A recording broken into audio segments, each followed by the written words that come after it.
Hi guys, it's me again, Yanni Vlog.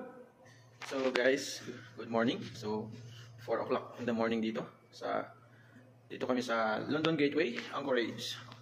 So medyo malamig. So today's video guys, mag-repair tayo ng twist lock. Ayun, ang dami. So dito yung working place namin. So papakita ko sa inyo kung paano mag-repair ng twist lock. Saka may manual naman dito kapag sa kakailanganin mo. So yung twist lock namin is CV20 or yung brand niya is Mark Breaker. So papakita ko sa inyo yung mga parts.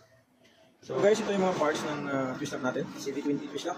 So housing, dalawa, and shaft, yan, bago pa yan, and handle wire, and also pressure element. So yung pressure elements naman is, pagka-symbol nito is una, itong pressure element na plastic.